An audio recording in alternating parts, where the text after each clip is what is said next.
সকালের জলখাবারে এরকম গরম গরম ডালপুরি কে না চায়, তাও যদি আবার সেটা দোকানের মতনই টেস্টি হয় তাহলে তো আর কোনো কথাই হয় না। সঙ্গে নিরামিষ ঘুগনি। ডালপুরি অনেকে অনেক রকমভাবেই তৈরি করেন। আমি যেভাবে তৈরি করেছি, এই ডালপুরিটা আপনি 7 থেকে 8 ঘন্টা পরেও যদি খান একইভাবে কিন্তু নরম থাকবে। তাই চলুন দেরি না করে শুরু করা যাক আজকের রেসিপি। হোমস কিচেনে আরও একবার সকলকে স্বাগত জানিয়ে শুরু করছি আজকের রেসিপি। তুমি একটা কড়াই বসিয়ে দিয়েছি, কড়াইটা আমার খুব ভালোভাবে গরম হয়ে গেছে। এরপর এর মধ্যে আমি দিয়ে দেবো প্রথমেই 2টো তেজপাতা টুকরো করে, তারপর 3 থেকে 4টে গোটা শুকনো লঙ্কা, 7 থেকে 8টা এলাচ, 1.5 ইঞ্চি মতো দারুচিনি, বড় চামচের 3 চামচ গোটা ধনে ও বড় চামচের 3 চামচ গোটা জিরে। এবার সমস্ত গোটা মশলাটাকে খুব ভালোভাবে একটু গরম করে নেব, তারপর শুকনোভাবে গুঁড়িয়ে নেব।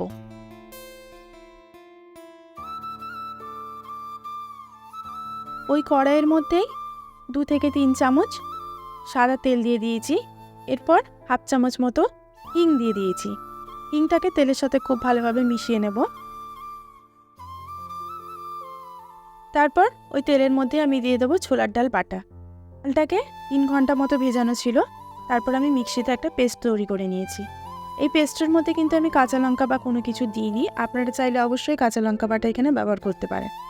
ডাল বাটাটা দেওয়ার পর 3 থেকে 4 মিনিট খুব ভালোভাবে নাড়িয়ে নিয়ে এর জলটাকে পুরো শুকনো করে দিতে হবে।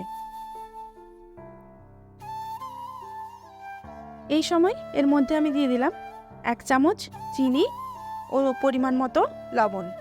এরপর চিনি ও লবণটাকে খুব ভালোভাবে আমি মিশিয়ে নেব এবং সবশেষে যে গুঁড়ো মশলাটা তৈরি করে রেখেছিলাম সেটা এখানে 2 চামচ আমি দিয়ে দেব।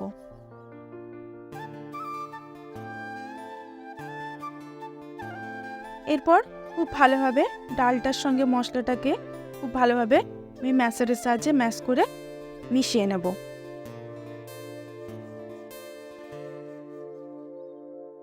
এই সময় আপনারা লবণ বা মিষ্টিটা একটু দেখে নিতে পারেন, যদি মনে হয় সেক্ষেত্রে আপনারা এই সময় দিয়ে দিতে পারেন। আমার পুর একদম রেডি। এরপরে আমি এটাকে ঠান্ডা করার জন্য অন্য একটি পাত্রে ঢেলে রেখে দেবো। এরপর আমি নিরামিষ ঘুগনিটা আপনার সাথে শেয়ার করছি।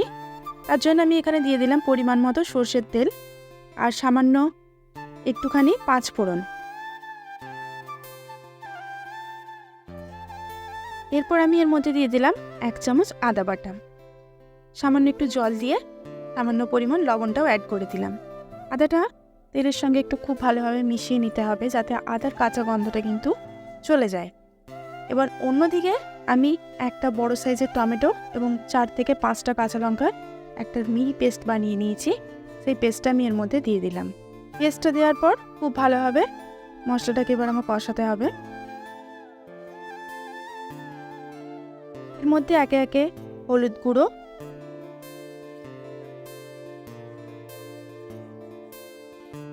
জিরের গুঁড়ো, হাফ চামচ ধনের গুঁড়ো, 1 চামচের মতো কাশ্মীরি রেড চিলি পাউডার দিয়ে দিলাম এবং সব শেষে সামান্য পরিমাণ গুঁড়ো গরম মশলা আমি দিয়ে দিলাম। খুব ভালোভাবে মশলাটাকে কষিয়ে নিতে হবে।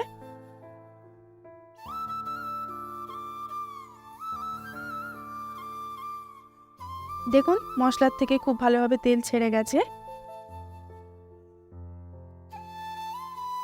এরপর আমি এর মধ্যে দিয়ে দেবো সেদ্ধ করা আলু আর মটর। এবার এই আলু আর মটর মশলার সাথে খুব ভালোভাবে কষাতে হবে।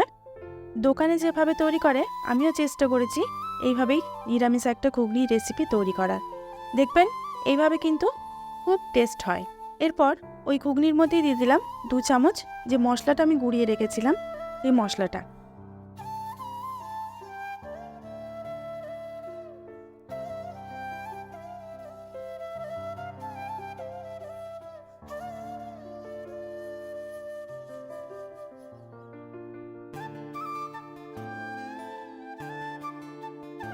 খুব ভালোভাবে মশলাটাকে মিশিয়ে নিয়ে সামান্য পরিমাণ এখানে আমি জল দিয়ে দেবো। যেহেতু আমার আলু মটর সব কিছু সেদ্ধ করা, তাই খুব বেশি জল এখানে আমার দিতে লাগবে না। সামান্য পরিমাণে একটুখানি জল দিয়ে আমি একটা ঢাকনা দিয়ে ঢেকে রেখে দেব। অন্যদিকে ডালপুরিগুলোকে এবার আমি তৈরি করে নেব।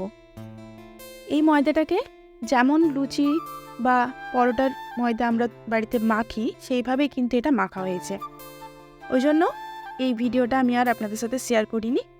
এবার এই ময়দার থেকে একটু বড় সাইজ করে লেচি কেটে নেব। লেচিটা কাটার পর একটা লেচির থেকে বাটির মতো তৈরি করে নেব এবং এখানে পুরটা আপনারা দেখতেই পাচ্ছেন কিভাবে শুকনো এবং ঝরঝরে হয়ে গেছে।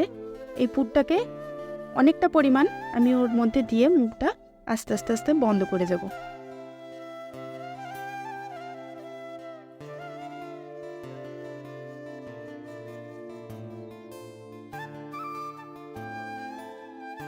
মুখটা বন্ধ করে দেওয়ার পর এরকম গোল করে ভালো করে চারদিকটা মুড়ে আমি রেখে দেব। আবারও একটা আপনাদেরকে আমি তৈরি করে দেখাচ্ছি। এইভাবেই ছোট ছোট বাটি করে বেশ খানিকটা পুর দিয়ে খুব ভালোভাবে মুখটাকে বন্ধ করে রেখে দিতে হবে। এইভাবেই সবগুলোকে আমি তৈরি করে নিই। আপনারা দেখতেই পাচ্ছেন সমস্ত ডালপুরির কিন্তু পুর ভরা আমার হয়ে গেছে। এরপর আপনাদেরকে একে একে এবার বেলে দেখাচ্ছি। ডালপুরির মুখটা যেখানে আমি বন্ধ করেছি সেটা কিন্তু সবসময় নিচে থাকবে। বেলার সময় একটা কথা মাথায় রাখতে হবে, খুব আলতো হাতে এগুলোকে বেলতে হবে। খুব বেশি পরিমাণে চাপ দিলে কিন্তু পুরটা বেরিয়ে যেতে পারে। আপনারা দেখতেই পাচ্ছেন আমি কিভাবে এগুলোকে আস্তে আস্তে বেলে নিচ্ছি। নিচের থেকে একটুখানি বড় সাইজ করে আমি সমস্ত ডালপুরিগুলোকে বেলে নেব।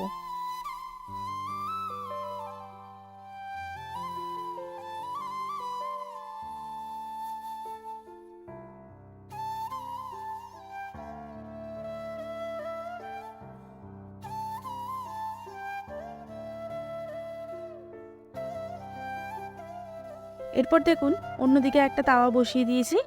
এই তাওয়াটা খুব ভালোভাবে গরম হয়ে গেছে। এর মধ্যে আমি দিয়ে দেবো প্রথমেই ডালপুরিটা। দু পিঠ খুব ভালোভাবে সেঁকে নিতে হবে। দেখুন এক পাশটা খুব ভালোভাবে লাল হয়ে এসছে। এরকম একটা খুন্তির সাহায্যে একটু চিপে চিপে খুব ভালোভাবে দুদিকটা সেঁকে নিতে হবে। এইভাবে চাপ দিয়ে দিয়ে যদি ডালপুরিটাকে সেঁকে নেওয়া হয় তাহলে কিন্তু কাঁচা কোথাও থাকবে না। দেখুন খুব ভালোভাবে দু পিঠই আমার সেঁকা হয়ে গেছে। এরপর খুব সামান্য পরিমাণ আমি এখানে তেল ছড়িয়ে দেব। তারপর দু পিঠ লাল লাল করে আমি ভেজে নেব। পরোটার মতনই খুব কম তেলে কিন্তু এটা তৈরি হয়ে যাবে।